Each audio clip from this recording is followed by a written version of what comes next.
Quisiera que abren sus Biblias o simplemente escuchen lo que dice la primera carta de Pedro, capítulo 2, versículo 9. Quiero compartir algunas cositas acerca de ese pasaje antes de que esta noche pasemos al tiempo de los bautismos. Primera de Pedro, capítulo 2, versículo 9. Y este mensaje tiene que ver con que estoy casi seguro que la mayoría de nosotros en este lugar tiene muchas ganas de ser usados por el Señor. ¿Amén? ¿Sí o no? Yo creo que la gran mayoría, por no decir todos, todos queremos que de alguna forma Dios nos use, ¿sí? Y entonces, aún pensando en los hermanos que hoy se van a bautizar y que estarán dando testimonio de que se consagraron a Dios, supongo que ellos todavía mucho más estarán queriendo que el Señor los use, ¿sí?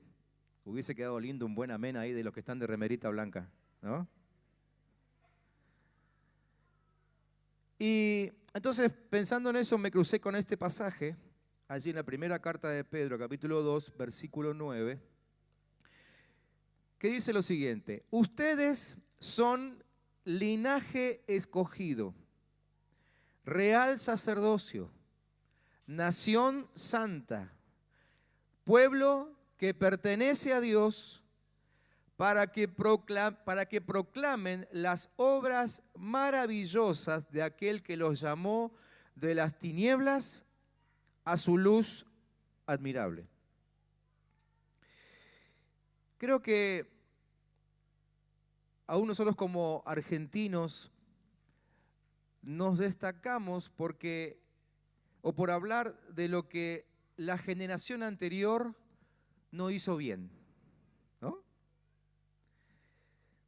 Nosotros solemos hablar de que tenemos alguna debilidad, falencia, a causa de nuestros padres, ¿no? De hecho, si alguno tuvo que ir alguna vez a un consultorio psicológico, probablemente lo primero que te hicieron pensar es en que algunas cuestiones de las que te pasan tienen que ver con la culpa de tus padres, ¿no?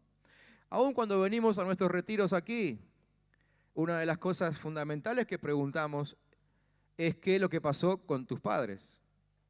Y la historia que viene aún de nuestros ancestros, ¿no? Abuelos, bisabuelos, tatarabuelos, es muy importante.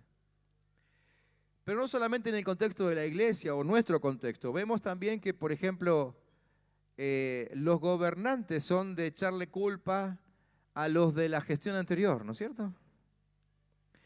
Y cuando digo gobernante, no solamente me refiero a los que gobiernan literalmente la ciudad, la provincia, el país, sino también los que gobiernan una empresa, a los que son tus jefes, los que son tus capataces, ¿no es cierto? Siempre la culpa la tiene otro, ¿no? ¿Cuántos se dieron cuenta de eso? ¿Se dieron cuenta de eso? Y yo creo que más allá de quienes hayan sido los culpables de las cosas que nos puedan estar sucediendo hoy, que inclusive podemos ser nosotros mismos los culpables. Pero más allá de buscar culpables, yo creo que necesitamos entrar de una vez por todas en un tiempo, en un nuevo tiempo, sin arrastrar aquellos vicios y situaciones que traemos del pasado. Entrar en un nuevo tiempo donde no tengamos excusas, sino que encaremos los problemas que hemos tenido hasta ahora y de una vez por todas nos dediquemos a hacer lo que Dios quiere que hagamos y cumplamos con su propósito cuando nos creó. ¿Me están entendiendo, no es cierto?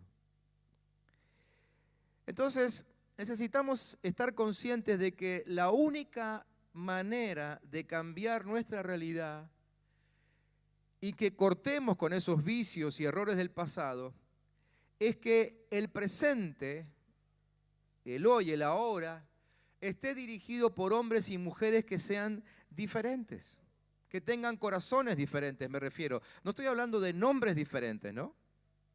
No tiene nada que ver con aquella frase de que se vayan todos, que se hizo popular hace unos años aquí en nuestro país. No tiene que ver con que cambiemos de caras, tiene que ver con que cambiemos nuestros corazones. que nuestros corazones sean diferentes. Y nosotros como iglesia del Señor tenemos gran responsabilidad en que la realidad de hoy cambie. Y para que cambie, insisto, no necesitamos nombres nuevos, lo que necesitamos son corazones nuevos. Corazones nuevos. Eso es lo que necesitamos. Y necesitamos ver entonces que la Biblia está llena de personajes, hombres, mujeres, adolescentes, jóvenes, adultos, ancianos, niños, que manifiestan virtudes puestas por el Espíritu Santo en ellos que les ayudaban a resolver situaciones concretas. ¿Por qué estoy hablando de resolver situaciones concretas? ¿Por qué estoy hablando de resolver nuestra situación, nuestra realidad? Porque si para algo nos consagramos al Señor es para resolver situaciones concretas. Y se lo digo especialmente a los que esta noche se van a bautizar. Porque ustedes van a estar manifestando en un ratito que se están consagrando a Dios. Y sepan que se están consagrando para resolver situaciones específicas en el nombre de Dios. En realidad eso es para todos. ¿Cuántos dicen amén? Necesitamos resolver situaciones específicas. No podemos esperar que sean resueltas por personas que ni siquiera tienen a Cristo en el corazón. Entonces, quiero mostrarles en los próximos minutitos algunas razones de por qué Dios eligió a determinadas personas en la Biblia. Y quizás su testimonio nos sirva de inspiración para saber cómo debiéramos comportarnos, qué situación, cómo debiera ser nuestro corazón, para que Dios nos tenga en cuenta y nos use para resolver esas situaciones específicas a nuestro alrededor. El primer nombre que se me cruzó por la cabeza es el de Abraham. Y se me cruzó Abraham porque personalmente me gusta Abraham, pero además aquí en la iglesia tenemos una palabra específica para este año, para el 2016, que tiene que ver con Abraham. Lo habrán visto en los carteles azules, ahí está el texto y esos textos hablan de Abraham. Pero evidentemente Dios vio algunas cosas en Abraham. Allí en Génesis capítulo 18, no lo busquen, yo se lo leo. Génesis 18, del 17 al 19, dice que el Señor estaba pensando, ¿le ocultaré a Abraham lo que estoy por hacer? Es un hecho, dice Dios, Pareciera una conversación entre Dios y sus ángeles, o ahí con el Hijo, con el Espíritu Santo, no sé. Pero es una conversación íntima, pareciera, ¿no? Entonces Dios dice, es un hecho que Abraham se convertirá en una nación grande y poderosa, y en él serán bendecidas todas las naciones de la tierra. Yo lo he elegido para que instruya a sus hijos y a su familia a fin de que se mantengan en el camino del Señor y pongan en práctica lo que es justo y recto.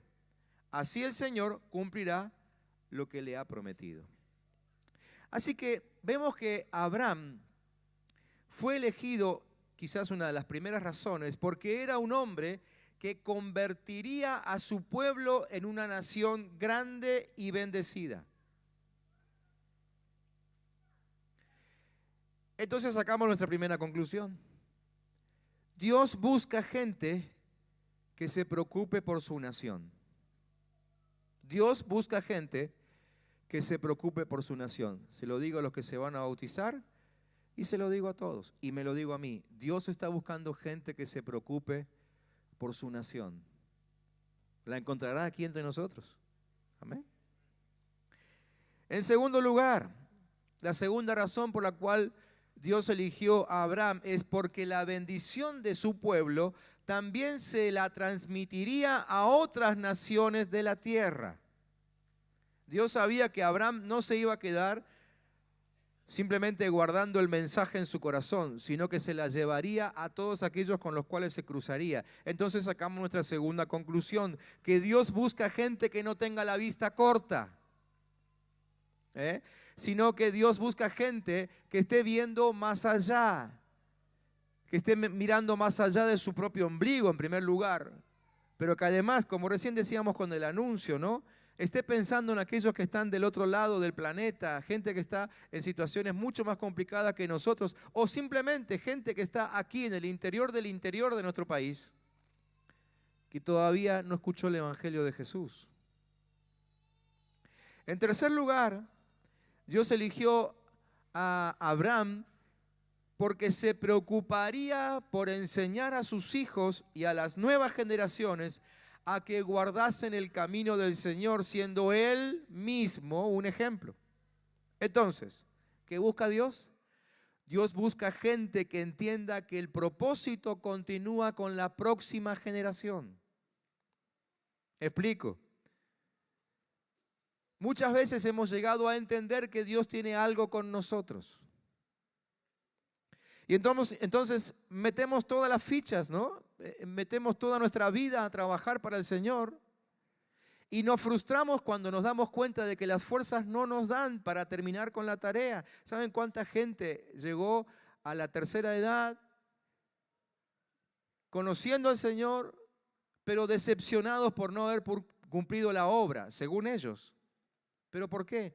Porque nunca entendieron que lo que Dios les encomendó continúa con la próxima generación. Por eso es tan importante que nosotros, papás, enseñemos a nuestros hijos, no solamente de la palabra del Señor, no solamente de que conozcan a Cristo, sino que además les enseñemos acerca del propósito que Dios tiene para ellos. Y les hablemos desde chiquititos acerca de que Dios los va a usar. Ese tipo de gente está buscando Dios. En cuarto lugar, Dios eligió a Abraham porque practicaría la justicia y por lo tanto actuaría con juicio. O sea, Dios busca gente que viva la justicia, que es muy diferente a simplemente pasarse la vida buscando justicia. ¿Sí? En estos últimos años creo que nunca se habló tanto en nuestro país acerca de la justicia, ¿no? Las calles están llenas de carteles acerca de la justicia, literalmente. O sea, no me refiero solamente cuando hay una manifestación y sale la gente con los carteles. No, porque se va a la manifestación y los carteles quedan ahí. O los pegan en los cordones, o los pegan en las paredes, o pintan las paredes. Todo el mundo busca justicia. ¿Y qué busca Dios? Dios busca gente que viva en justicia. Que sus actos sean justos todo el tiempo. Creo que esto lo puedo decir tranquilamente, porque todos sabemos que muchos de los que buscan justicia no viven en justicia. ¿Sabían eso? Dígame si a alguno de ustedes no les pasó viendo el noticiero del mediodía. Están pasando ahí las escenas de la movilización en el centro y vos ves a tu vecino. Y vos decís, mirá, el desgraciado este, pidiendo justicia torrante. Dígame si no les pasó. ¿Les pasó o no les pasó? ¿O me pasa solo a mí? Bueno, mis vecinos son todos muy buenos, así que no los veo nunca en el noticiero. Pero algunos que aparecen por ahí los conozco. Pero, a ver, no es lo que a Dios le preocupa. Lo que a Dios le preocupa es que vivamos la justicia. A Dios no le importan las manifestaciones. Lo que Dios quiere es gente que viva en justicia todo el tiempo. Esa ya es una manifestación. ¿Sí? Aunque no vayas al monumento, aunque no vayas al lugar donde se concentra la manifestación, pero con el solo hecho de que vivas en justicia, te estás manifestando en contra de las tinieblas, te estás manifestando a favor del reino. ¿Me entendés? En quinto lugar, Dios eligió a Abraham porque Abraham supo esperar en él y creyó que Dios cumpliría sus promesas, aún trayendo de entre los muertos al hijo de la promesa. Yo creo, estoy convencido de esto, de que cuando Dios le pidió a su hijo, a Isaac, a Abraham, mientras él caminaba hacia el monte donde tenía que sacrificarlo, yo estoy convencido de esto, de que en su corazón él sabía que Dios de alguna forma se lo iba a devolver. Entonces, ¿qué está buscando Dios? Dios está buscando hombres y mujeres que esperen que Dios les devuelva lo que han perdido. Que no son de los que van a golpear puertas de gobernantes o de jueces para pedir que se lo devuelvan. Eso no digo que esté mal, también se puede hacer. Pero lo que digo es que Dios está buscando hombres y mujeres que esperen que Dios actúe para recuperar lo que perdieron. ¿Me entienden? Porque si no te lo devuelve Dios, no te lo devuelve nadie. Quizás alguien pudo recuperar algo de lo perdido, pero quizás no lo recuperó en la misma situación, la misma condición como la tenía antes de perderlo, ¿no? Pero cuando Dios te devuelve algo, no solamente te lo devuelve como lo tuviste antes, sino aún mejorado. ¿Cuántos dicen amén? Esa es la gente que Dios está buscando y por eso eligió a Abraham. En sexto lugar, Dios escogió a Abraham porque estuvo dispuesto a obedecer a Dios, aunque eso significara un sacrificio para él. Desde el primer momento, Abraham tuvo que sacrificar su familia, su casa, su lugar de origen, después su hijo, y así tantas otras cosas por el amor que le tenía a Dios y por la fe que tenía en Dios. Entonces, ¿qué busca Dios en este tiempo? Dios busca gente dispuesta a posponer sus propios planes con tal de servirle. Posponer sus propios planes con tal de servirle. Les adelanto a los que se van a bautizar en unos minutitos, que Dios está buscando gente que sea capaz de dejar de lado su propia agenda y que sea capaz de decir, Dios está primero. ¿Amén? Los que se bautizan, ¿están dispuestos a eso? ¿Sí? ¿Y los demás están dispuestos? Séptimo, Dios eligió a Abraham porque resultó ser un fiel administrador de todos los bienes que Dios puso en sus manos. No solo administró bien lo que Dios puso en sus manos, sino que además decidió por sí mismo, porque Dios nunca se lo pidió, decidió por sí mismo que de todo lo que Dios le daba, él iba a apartar el 10%. Y el 10% no se tocaba, era para Dios. Así que, ¿qué busca Dios hoy? Dios busca gente que entienda que lo que tiene en su mano, no es suyo, sino que le pertenece a Él. Y nos toca ser administradores responsables. ¿Qué tenés en tus manos ahora? ¿Tenés por ahí la llave de tu casa, la llave de tu auto? ¿Qué tenés en tu mano? ¿El anillo de casamiento? Bueno, todo lo que tenés en tu mano, nada de eso te pertenece, todo es de Dios.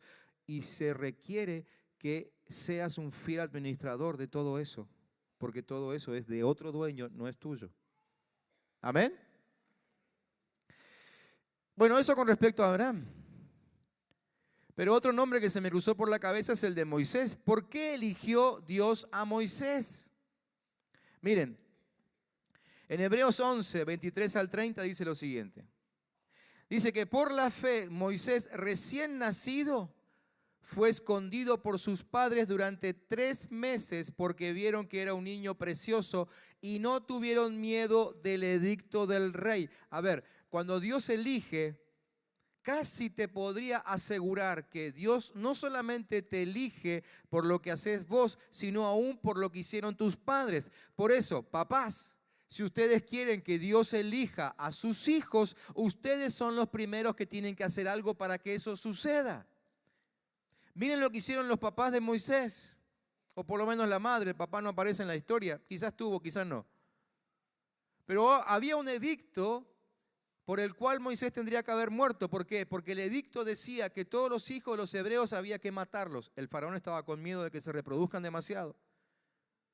Así que hubo un edicto, una ley del sistema de aquella época que ordenaba matar a los bebés hebreos. Pero la madre de Moisés no tuvo temor del sistema, no tuvo miedo del sistema. Se dio cuenta de que el sistema quería aniquilar a su hijo y decidió defenderlo. ¿Sí? Entonces la historia de la elección de Moisés comienza en realidad con su mamá, porque su mamá decidió defenderlo del sistema. Yo preguntaría esta noche, pero tengo un poquito de miedo en pedirles que levanten la mano, pero yo preguntaría, ¿cuántos padres aquí están no solamente preocupados por el sistema que quiere ahogar a nuestros hijos, sino que además están haciendo algo para defenderlos? Me gustaría llamarles la atención a los papás por esto, para que nos ocupemos de esto, de defender a nuestros hijos de lo que está pasando a su alrededor. No solamente enseñarles a que se quejen y a que demanden y a que pidan, sino ponernos alrededor de ellos para protegerlos y que el enemigo nunca los pueda tocar. ¿Amén? Bueno, así comenzó la historia de la elección de Moisés. Versículo 24. Por la fe, Moisés ya adulto renunció a ser llamado hijo de la hija del faraón. Imagínense la escena, ¿no? Moisés caminando entre los suyos, entre los hebreos, y todo el mundo diciendo, mirá, ahí va el hijo de la hija de Faraón, como diciendo algo así como, fíjate, ese es amigo del intendente, una cosa de esas, ¿no? ¿A cuánto le gustaría ser amigo del gobernador? No se me hagan, levanten la manito. ¿No les gustaría ser amigo del gobernador? ¿No?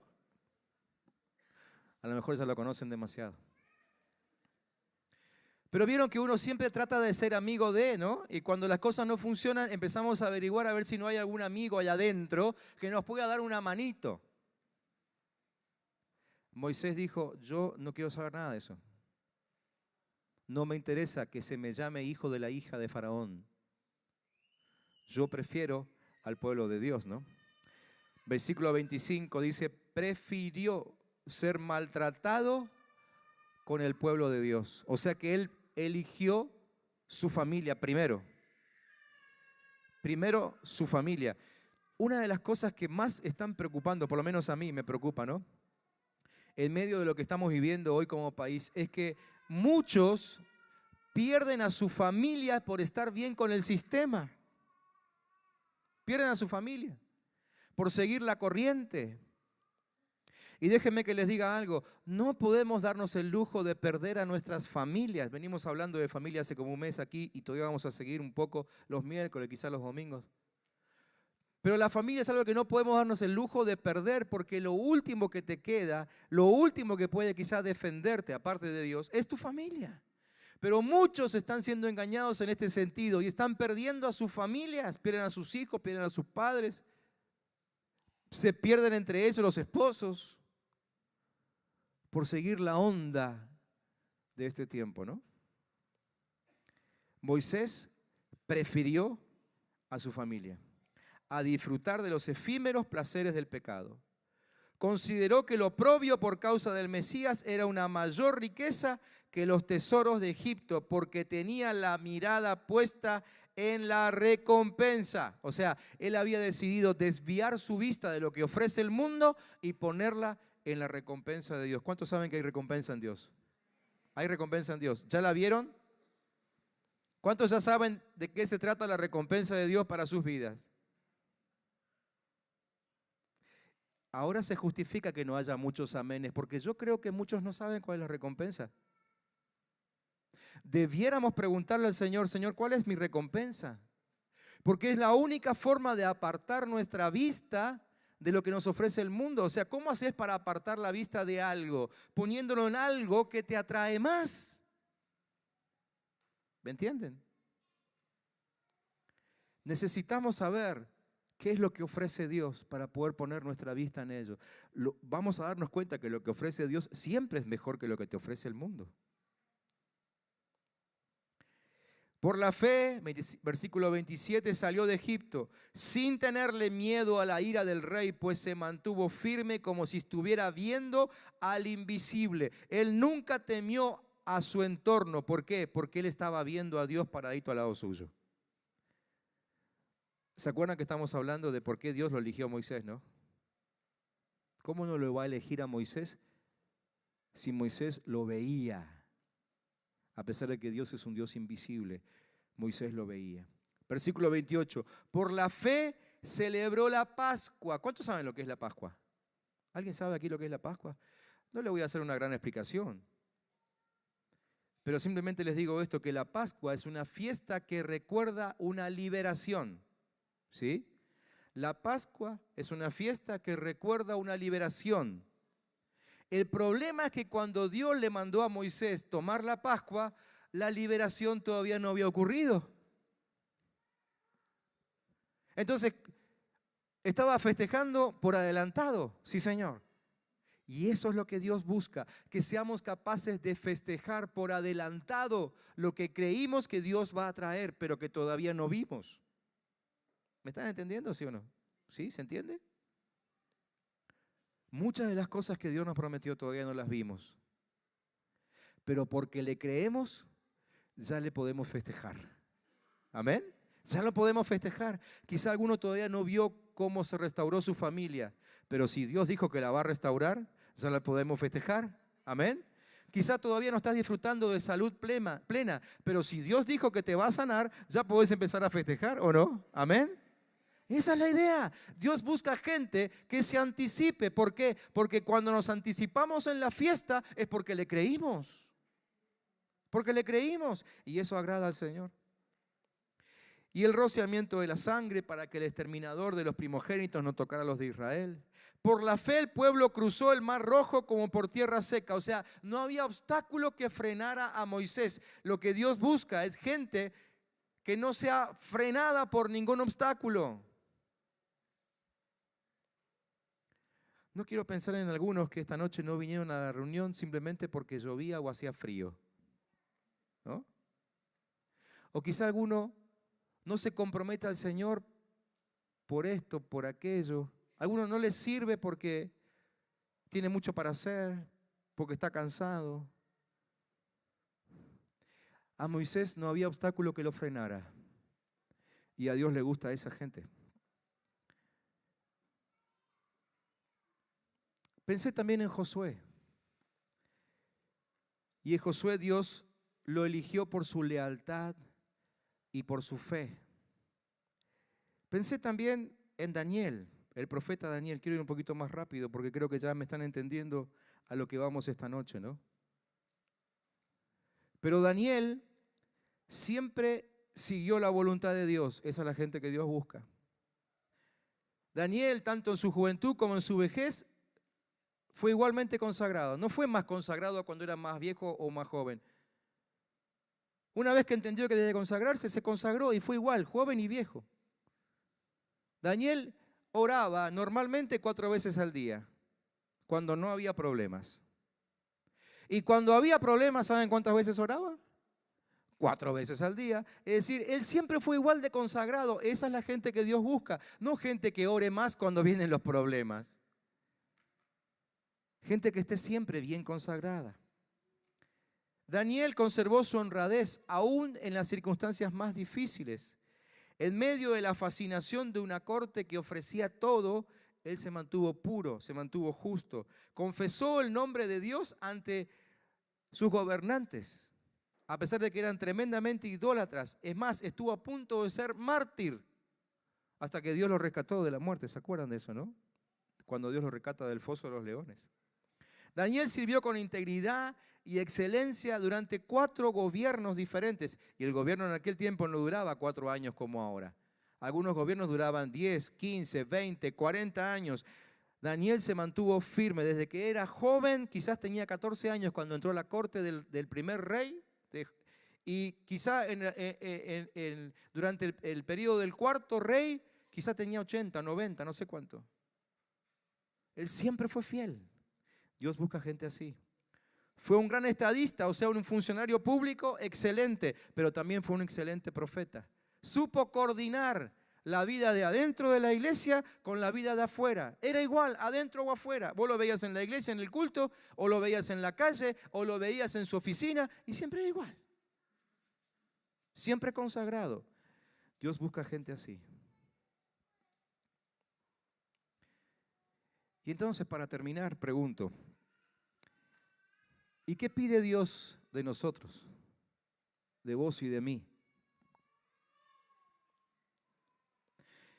Y podría decirte, bueno, todo esto que vimos en Abraham, en Moisés, en Josué, en Daniel, y lo que podríamos ver en otros hombres y mujeres de la Biblia, todo eso.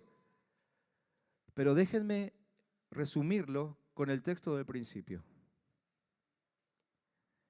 Pedro decía, ustedes son linaje escogido, real sacerdocio, nación santa, pueblo que pertenece a Dios.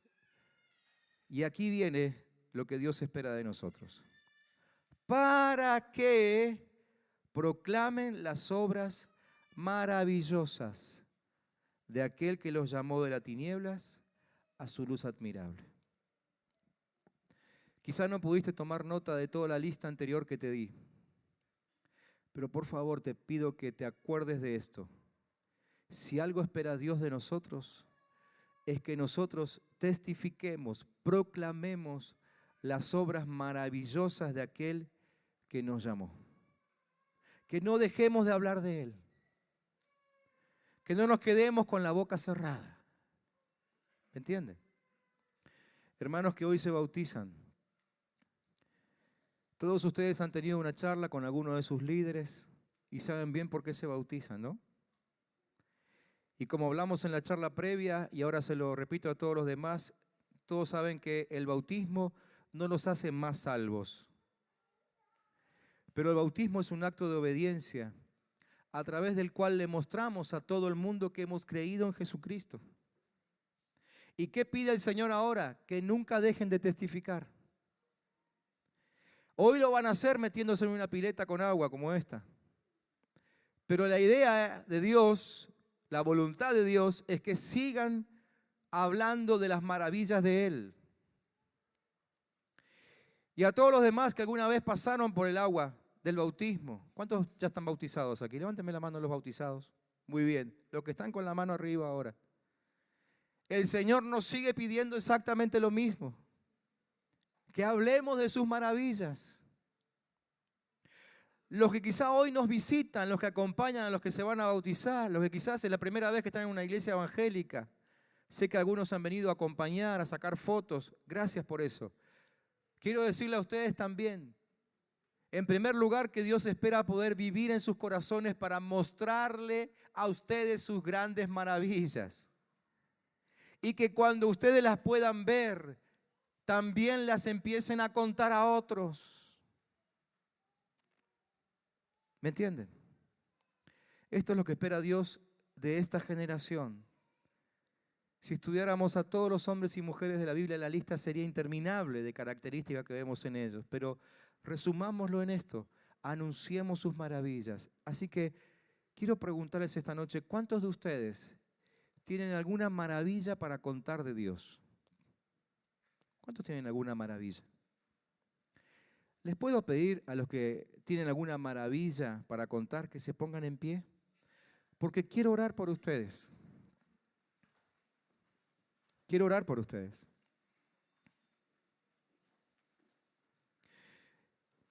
¿Y saben por qué quiero orar? Quiero orar para que tengan el denuedo para contarlo. ¿Sí? El apóstol Pablo pedía oración por su ministerio. Y cuando él pedía oración por su ministerio, él le pedía a los demás creyentes, oren para que siempre prediquemos con denuedo. Así que yo voy a orar por ustedes, para que puedan testificar con denuedo, con fuerza, con energía, con pasión, que lo que ustedes ya han visto en sus vidas, más allá de lo que están esperando que suceda. Y no hay problema con eso. Quizás todavía Dios no hizo todo lo que tenía que hacer con tu vida. Es lo más probable. Pero lo que ya hizo, lo tenemos que contar. Si ya vimos un cambio, si ya vimos un milagro, si ya Dios se manifestó, si ya Dios nos habló de alguna forma, ahora Él espera que hablemos de sus maravillas. Yo voy a orar para que el denuedo en sus vidas se active. Amén. ¿Cuántos quieren tener denuedo en sus vidas? Fuerza, poder para contar. Miren, y les hago levantar la mano. Levanten la mano, los que quieran predicar con denuedo. Les hago levantar la mano porque quizá entre los que tienen la mano levantada haya alguno que sea un poquito tímido para predicar. No te sientas avergonzado. A todos nos pasó o nos pasa. No te sientas avergonzado. Pero obviamente Dios no quiere que quedes en esa situación. Dios quiere que eches la vergüenza y que empieces a contar lo que Dios hizo por vos. Por eso es que vamos a orar. Para que lo puedas hacer con denuedo, para que te animes, para que lo hagas con fuerza. ¿Por qué? Porque nuestra nación y las naciones del mundo necesitan ser llenas de testimonios que hablen acerca de Dios.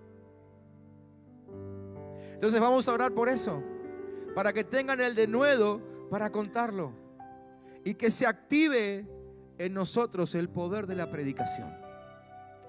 Amén. Si estás buscando contar con denuedo, levanta tu mano al cielo como diciendo, Señor, yo necesito ese denuedo, yo necesito ese denuedo. Padre, en el nombre de Jesús, yo oro ahora a favor de los que están con las manos levantadas. En el nombre de Jesús, Cada uno de los que está con las manos levantadas tiene algo para contar, porque algo has hecho en sus vidas. De alguna forma te manifestaste, algún milagro hiciste, o algo les dijiste, algo les llamó la atención. Señor, en el nombre de Jesús, yo oro a favor de ellos para que puedan testificar, puedan contarlo con poder, con autoridad, con denuedo, con pasión. Señor, ya me adelanto, sé que quizá muchos se han rechazado, quizá alguno reciba una burla, quizás de alguien se rían, pero Padre, que eso nunca nos amedrente, que eso nunca nos avergüence, que eso nunca nos debilite, sino que sigamos insistiendo en hablar de las maravillas de Dios hasta que alguien, por ese testimonio, también te llegue a conocer.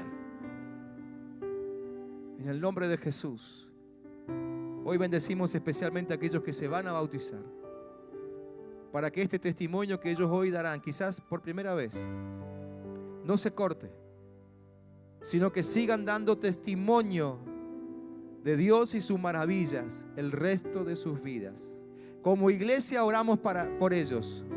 Como iglesia los bendecimos. Como iglesia hoy agradecemos que hayas tocado sus corazones y, Señor, que ellos manifiesten obediencia esta noche.